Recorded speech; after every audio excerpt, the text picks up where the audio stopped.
내 안에 잠든 거인을 깨워라. 토니 로빈스. 한 사람이 세상을 바꿀 수 있다.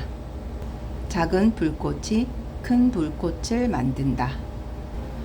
생물학자 샘 라부드는 멸종 위기 동물인 돌고래의 포획을 막아야 한다고 생각했다. 그는 단돈 800만 달러만 소지한 채 차를 몰고 멕시코 국경을 건넜다. 멕시코 서북부 항구 도시인 엔세나다의 부둣가에서 서서 기회가 오기를 기다렸다. 여행 중 홈무비를 찍는 순진한 미국인 관광객 행세를 하기도 하고 항구에 정박해 있는 참치 어선 선장들을 찾아다니며 갑판원이나 엔지니어로 일할 기회를 찾기도 했다. 그는 파나마 참치 어선인 마리아 루이사호의 임시 선원으로 고용되었다. 배가 멕시코 해안에서 멀어지자 라부드는 선원들의 활동을 몰래 촬영하기 시작했다. 그는 발각될 경우 생명의 위험하리라는 것도 잘 알고 있었다. 마침내 기다리던 일이 벌어졌다.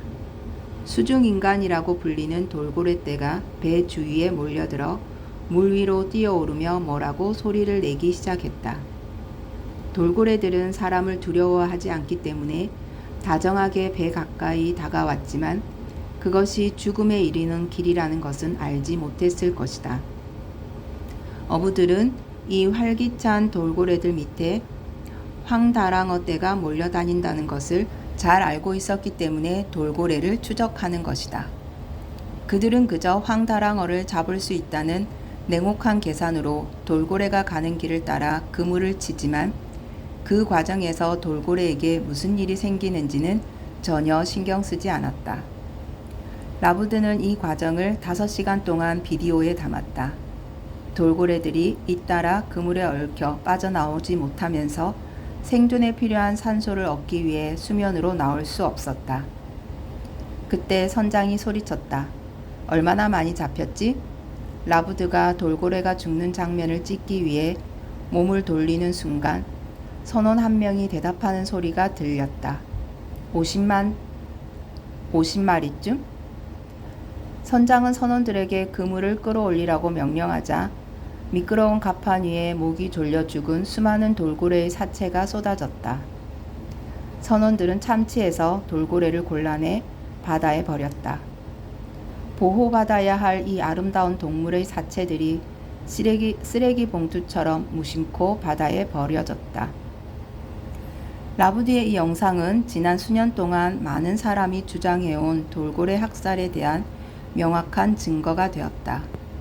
라부드가 하루 동안 촬영한 추적 영상으로 수백 마리의 돌고래들이 수시로 죽어간다는 사실이 밝혀진 것이다. 지난 10년 동안에만 600만 마리가 넘는 돌고래가 죽은 것으로 추정된다. 11분짜리로 편집된 라부드의 비디오는 우리와 함께 지구를 공유하는 지적이고 애정이 넘치는 이 존재에게 우리가 무슨 짓을 하고 있는지 끔찍한 현장을 폭로하면서 많은 사람을 놀라게 했다. 전국의 분노한 소비자들이 하나둘씩 참치 구매를 중단했고 언론의 관심이 높아지면서 불매 운동은 더욱 가속화되었다. 라부드가 이 끔찍한 장면을 영상으로 처음 포착한 지 불과 4년 만인 1991년 세계 최대 참치캔 제조회사인 스타키스트는 더 이상 건창망에 걸린 참치는 사용하지 않겠다고 발표했고 해산물 가공회사 치킨 오브 더 시와 범블비 시푸드도 몇 시간 뒤 그 뒤를 이어 비슷한 성명을 발표했다.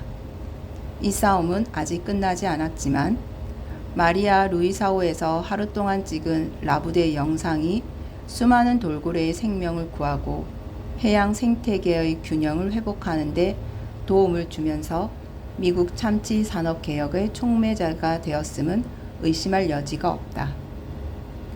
많은 사람은 사회적으로 화제가 되거나 세계의 관심을 끄는 사건이 일어나면 개인적으로 아무리 잘못이 없어도 결국 자신의 행복은 다른 사람들의 행동에 달려 있다고 생각하면서 스스로를 무력하고 하찮은 존재라고 생각한다.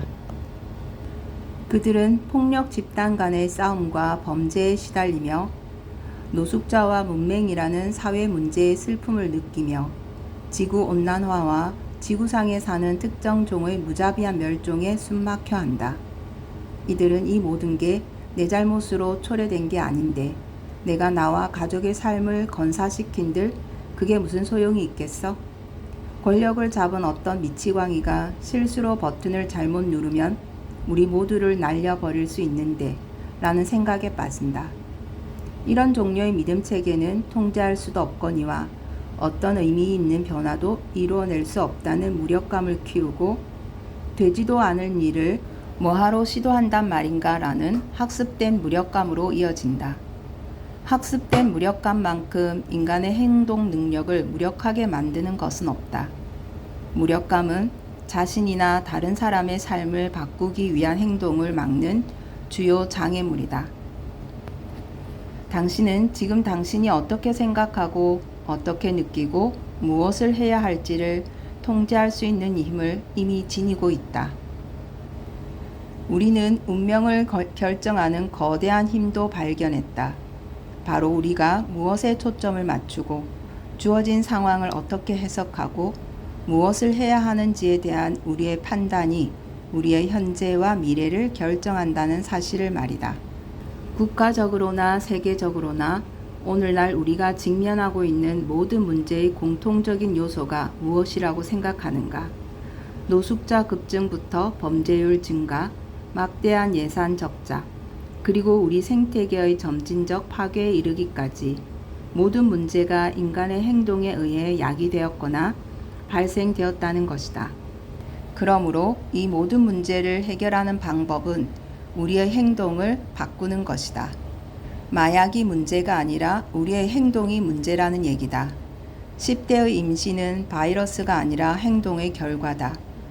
갱들 간의 싸움도 행동의 문제이고 핵전쟁도 결국 행동의 문제다.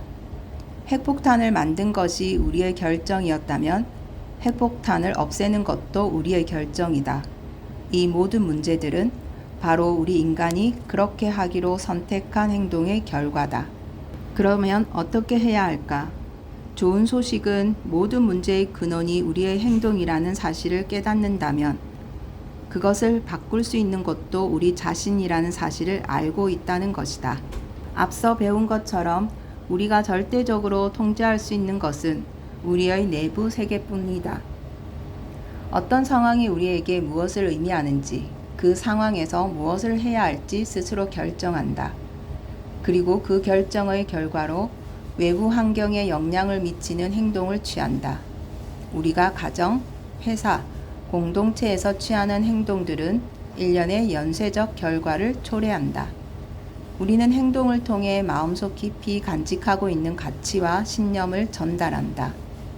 우리가 취하는 가장 간단한 행동도 대중매체의 세계적인 영향력을 통해 전 세계 사람들에게 영향을 미치며 그들을 감동시킬 수 있는 힘을 가지고 있다.